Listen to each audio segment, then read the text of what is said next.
This show is really fully constructed around the figure of this French artist Boilly, and is very present in the show. Like there's several paintings that I've been using as reference to do a few different murals. Maybe I could start by saying how I discovered this artist and why this time I decided to really like work with him and his work for constructing this show. I discovered him like kind of maybe 20 years ago, actually, kind of a long time ago, with a book that I found in a kind of a second-hand bookstore about his caricatures, and at that time I was really like loving, still do, but James Ensor and like Daumier and all those kind of very expressive, or Messerschmitt even, and I was like really intrigued by those artists that depicted like portrait with a lot of you know, grimace and characters and like, you know, fears or laughing, and that, which is not very common in even smiling in portrait is not that common.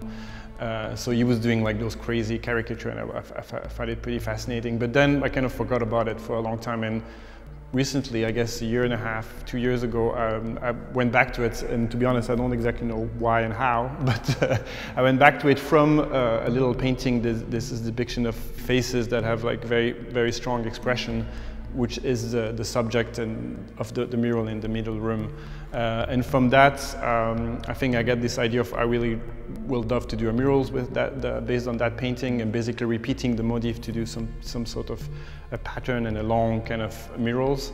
And then I guess I started to really look at his work and all his like diversity, and I really kind of fell in love with it, and I really love it. So I took other paintings from him, and also actually I will maybe go back to it, but the black and white and what we call in Français the grisaille was very used by him, and he was making quite a lot of painting just in black and white.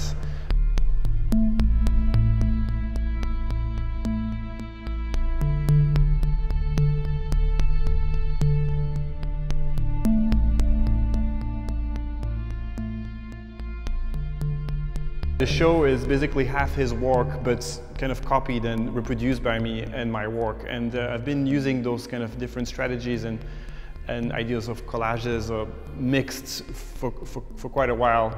And I guess like for me, it's really like I love the work of other artists, and very often I feel that in a way, a little bit of I guess selfish way of, oh, my work will look better if it's next to other work that I love, but I will maybe emphasize some of the point that I'm trying to point out in my work, or some like different art history periods, or like a specific aspect of an artist that I really look at.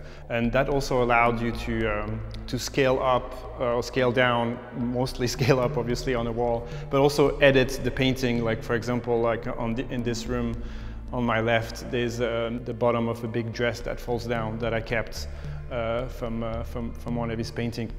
Of course, there's much other things going on in that painting, but I just kept the dress, which behind me, that's a bit different. It's actually more or less, it's actually a little slightly cropped because the size of the wall, but that's more or less like a reproduction of the painting as it is. When you do those superposition, I think for me, like the first, it's like trying really without any agenda to put two things on top of each other and see what's happening and what meaning comes out of it, or what graphically and visually what's happening. Because both are figurative, they both come with like symbolism, narration. I mean, this painting on the back is, you know, it's called the vaccine, so it's a very obviously heavily narrative painting, and I put it those like kind of trees that look like pipes on have those little branches that are a little bit like sexual, but also look like kind of almost like a fence or like a jail kind of window. But that's, for example, I never seen those tree painting as a window that you can't get out of it. And I will not say that's what's, you know, what has to be read on it, but when I did that collage, that's what came to mind. I was like, oh, this painting, and I'm blocking like what's happening with the vaccine. You don't see the infant that is actually receiving the dose, and it's kind of hiding that part, and it's kind of like by this big treescape, which is a natural element, but without leaves and life, but also looks like a little bit of a window that you can't get out of it. So it's basically, I do first I do the collage and then I come up with my narrative, and usually I will not really mention that to the viewer or to the show, because I feel like if someone asks me, I'm happy to say, oh, that's what I see, and that's the type of symbols and narration. That's why I will go there if I was, you know, a visitor. But I'm not. I mean, that's obviously a classic idea of art. I will not tell anybody to do that. And then if like typically, I don't think we're going to even say that's the vaccine in the show or in the title, and so people don't know. If someone figured it out, good for him or not, I don't know. But that's just it is open. But it's again with figuration, and especially when you do very direct references, the symbols and the themes just comes like straight away into the perception and of the work, I guess. In the middle room, you'll see this big mural with all those caricatures from Boiley on one wall, and then like these 7 heads that are like almost expressionless, like very in the opposition of the very expressive face on the wall. And I've been doing those heads in this room. The yellow head is actually one of the first ones that I did maybe like 4 years ago now, 3 or 4 years ago.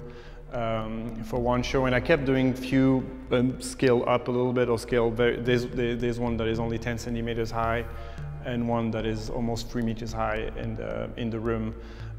So I've been doing them, and actually, like as I'm not really a sculpture, but having objects it's impossible to basically make an object and making the experience of the viewer to extract from the background and the surrounding. In painting, you have this idea of the wall that you can paint, let's say, whites, and you know, like in theory that's neutral. A sculpture, like there's always the architecture, the surrounding that really can influence I think the viewing of the sculpture. And for those heads, I've been exploring in what type of environment they can change, they can react, and the perception of them can be very influenced. So particularly for this show, there's a very obvious, I guess, contrast between, again, those very expressive heads that are on the wall and my heads that are more like almost robotic and 3D rendering, and they don't look at anything. And basically I wanted to try to see how they will react and connect, and what will be the experience to have those very 2 ways of visualizing expression in one room.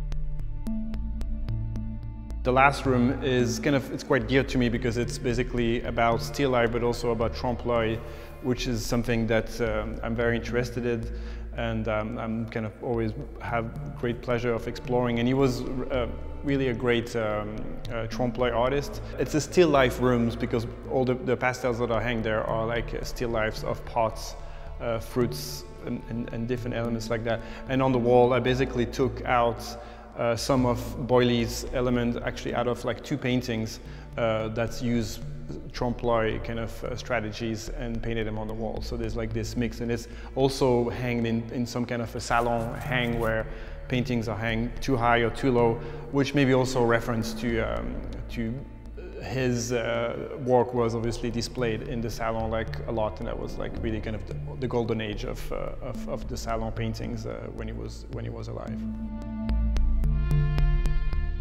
In the last 2 decades, we're trying to not rewrite, but reconsider the art history, and with like maybe not the clear canons and the clear steps. And so maybe there will be the same thing with doing figurative paintings now. You kind of like put yourself and maybe like in a evaluation of what figurative art is in art history, and not just being like okay, that was modernism and Picasso, and then American abstraction, and then kind of that's it. And I think for all figurative art is actually like it's more complex now, and you have to kind of go back to art history and seeing what complexity it is, and is so-called figurative art and narrative art and all that.